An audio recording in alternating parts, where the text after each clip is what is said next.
Students, मैं पूनम राय। आज हम लोग महादेवी द्वारा लिखित भक्तिन के पैराग्राफ को और आगे बढ़ाते हैं। भोजन के समय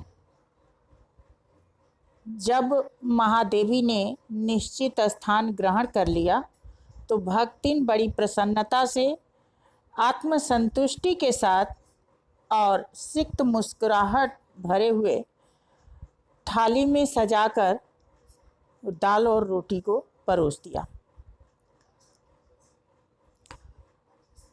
किंतु महादेवी को पसंद नहीं आया और उन्होंने कहा कि यह क्या हो गया, यह क्या बना दिया तुमने। यह बात सुनकर भक्तिन के उत्साह पर तुषारपात हो गया और वो हतबुद्धि हो गई। रोटियां सेकने के प्रयास में कुछ ज़्यादा ही सिक गई थी, अर्थात जल गई थी, और उसने सिर्फ दाल रोटी बनाया था।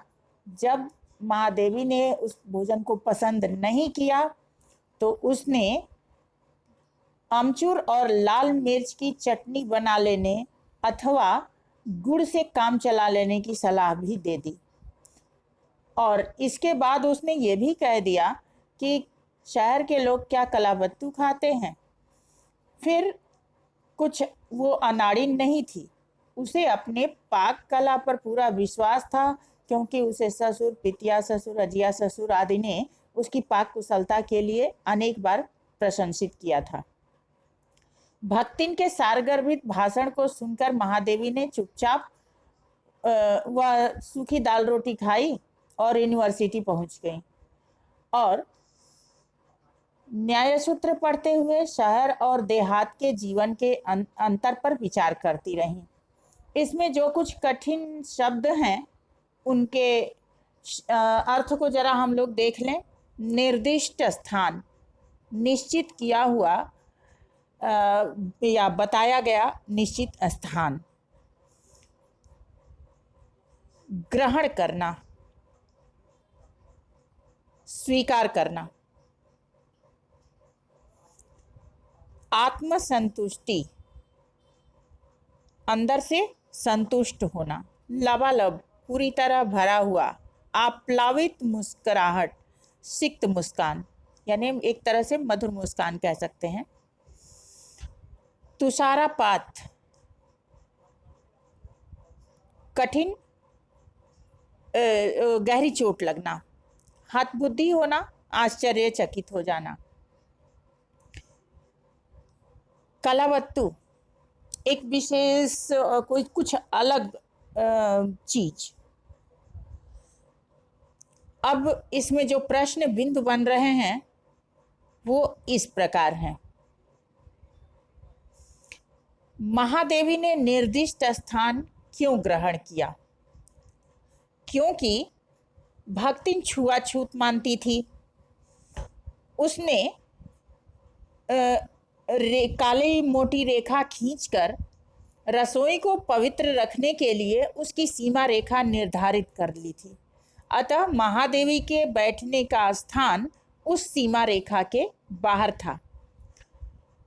भक्तिन के उत्साह पर तुषारपात क्यों हुआ?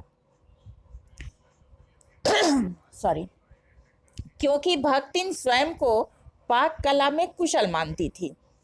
उसने मनोयोग से भोजन बनाया था, किंतु महादेवी को वो भोजन पसंद नहीं आया। अतः जब उन्होंने कहा कि ये क्या बनाया है तो भक्तिन के उत्साह पर तुषारपात हो गया।